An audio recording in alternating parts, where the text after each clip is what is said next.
It's a nightmare, and it's full of footnotes. There are no footnotes. They say at the end, their quote is, "We have dispensed with the usual scholarly apparatus of footnotes." Trust us, we're PhDs. We know what we're talking about. Right. None of these guys believed in God. You have the largest collection in private hands of American papers and documents prior to 1800? Prior to 1812. Prior to 1812. Okay. Let's continue to go here to number 4. Benjamin Rush. He's considered one of the 3 most significant founders. John Adams said when he died that you had George Washington, Ben Franklin, Benjamin Rush. We've never heard of the guy today. Benjamin Rush, let me pull this stuff right here. Benjamin Rush is the man who founded the first Bible Society in America. He did the first mass-produced Bible in America. He founded the Sunday school movement in America.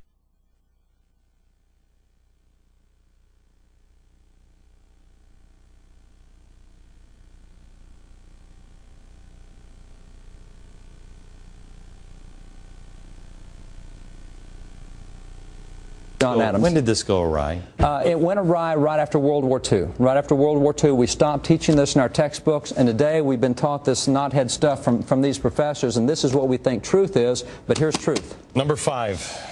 Stephen Hopkins, you can tell by the hat the guy's religious. He is a Quaker. He is a devout Orthodox Quaker. He's a really cool guy, outspoken in his faith. He wrote several religious treatises back in 1765 to show why we were about to separate from Great Britain, using the scriptures to make his point. Number 6, this guy. Right there, he's a fun guy. That's Robert Treat Paine. He's the Attorney General of Massachusetts, but he is a military chaplain. He's an ordained minister. He had churches and taught in churches, and the way he served in the military was he was a chaplain for the troops, so he preached. How did we get to this point? Well, I mean, look at this. Just look at this section. Look at this section. Look how many are deeply, deeply religious. Yeah. How did we get to the point to where, no, these are...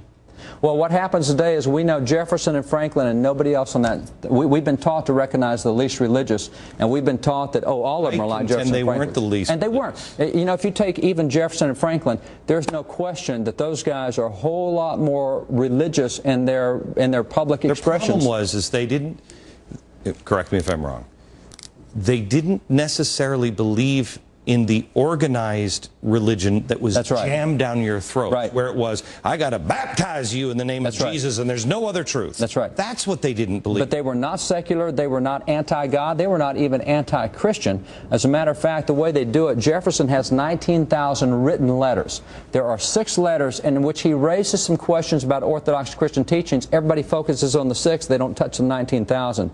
So that's the way they make these guys look bad. All right. So now we go to, I think, this guy. That is James Wilson. James Wilson signed both the Declaration and the Constitution. He's one of 6 guys to sign both.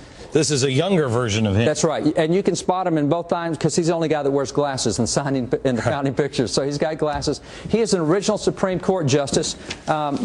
He started the first law school in America. This is the first law book that was ever used in law schools, and he did this. Any relationship to Woodrow Wilson? No, not at all. God. But this guy, he tells students, and it's in that book, that you cannot have good civil law that excludes divine law. If you cut the scriptures out of civil law, you'll not have good civil law. And that's what he's teaching in court. Isn't it Deuteronomy that is the most quoted out of any of our founding documents, right? It's not Locke, it's nothing. It's Deuteronomy.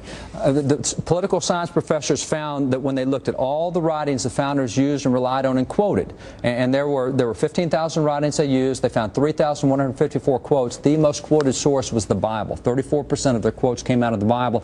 The most quoted book in the Bible was the book of Deuteronomy. Which is basically the Mosaic Law. That's right. That's right. Exactly right. When we say we're Judeo-Christian, it doesn't mean you have to go to this church or anything else. These principles. This is the law. That's right. This is the thing that we bring up in the, on the American revival that we're doing when we're talking about faith is the 10 Commandments. Yeah.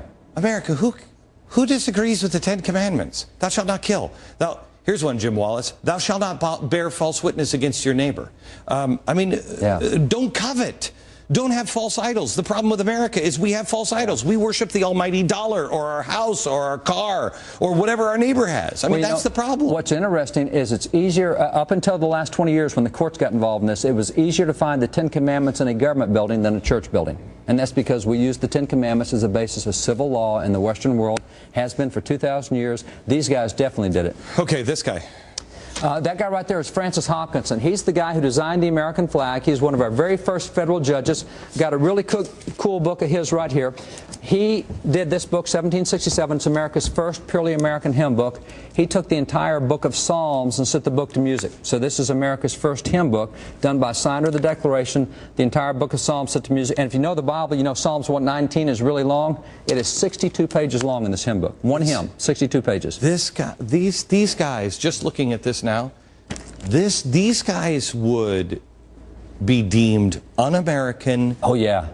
They're part of the radical religious extreme, whatever the stuff is out there, they call them. Yeah, right, absolutely. This is John Adams here, isn't it? John Adams is a lot of fun. You know, HBO did... Oh, he looks like it. Well, yeah, right. HBO did a special on him and managed to leave out his faith. I've got a really cool letter from John. Let me get that letter. To Sam. A cousin, distant cousin, okay. Distant cousin. This is the letter from John Adams. This is a letter he wrote to Benjamin Rush, who was a good friend. And this stuff right here, Wait. You have to tell this story from the beginning. Yes. I know we're rushing through stuff, but you have to tell this story from the beginning. John Adams, Thomas Jefferson. Benjamin Rush. Right. Thomas Jefferson and John Adams, they're friends at first. They were great friends. Great friends. And then they have so many disagreements that they have a falling out. They can't even speak to each other. He only becomes president because he says this guy's destroying it. Yeah. Correct? Exactly. Okay, so there's a falling out. Wait until you hear the rest of the story and then what's in that letter. We'll do that next.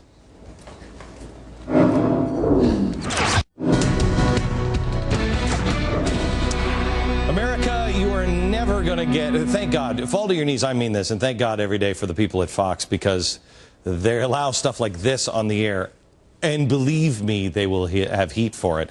It's an hour of faith, and our founders. If you want to rebuild or restore America, you got to know the truth of America. What are our building blocks? Faith is the first one. Faith, hope, and charity. I want to show you what you're not learning in school. Call a friend and tell them, because I don't know if this show will ever be repeated. We were talking about Thomas Jefferson and John Adams. We're with David Barton, by the way, and Benjamin Rush, who is right here. Told you before we went to break, this guy and this guy, good friends. This guy becomes president. He doesn't want to become president, but he says he is destroying the republic, and so he has to become the third president. And they have a big falling out. Benjamin Rush, then, in the middle of the night, has a dream, right? Right. And he has a dream that he reads a book. He sees somebody carrying a book of letters between these two, going back and forth. And it's history. And he says, he writes to John and says, these letters haven't been written yet. Yeah. You guys are supposed to get back together. Yeah. Now, we know that because that document has been out. That letter has been out for a long time. That's right. But what wasn't part of history was a letter that you found. Right here. This is the response from, he says, I had a dream. You two are supposed to get back together. Right. You're going to write letters, and they'll be, and I have the collection. And you know what's cool is he also said, by the way, in the history book, I saw that you both died on the same day. The 50th anniversary of the Declaration of Independence, which they did 17 years before this happened in the dream. That's what he saw written in the history book. So he says this. What history didn't know was, what did he do about it, or what did he say?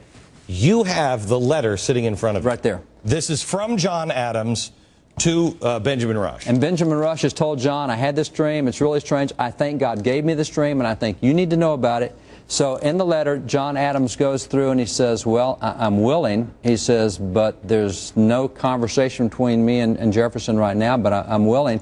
And then this thing was the dream from God. This is John Adams' quote right here.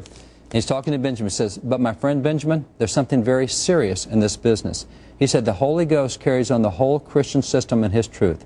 Not a baptism, not a marriage, not a sacrament can be administered but by the Holy Ghost. And he goes through this theological thing that I think God gave you the dream. I'm willing to do this. Let's get back together. That is the letter that got those two guys reconciled. They did end up writing volumes of letters back and forth to each other from which we benefit today. David, let me ask you this. In all the stuff that you've seen, because I think America is I'm accused of a lot of things. I'm accused of just enriching myself. I'm accused, there's a lot of things. You've known me for, what, a month? Yeah.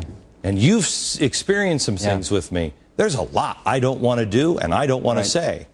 Out of these guys, most of them were doing stuff they didn't want to do. Exactly right. Right? Exactly right.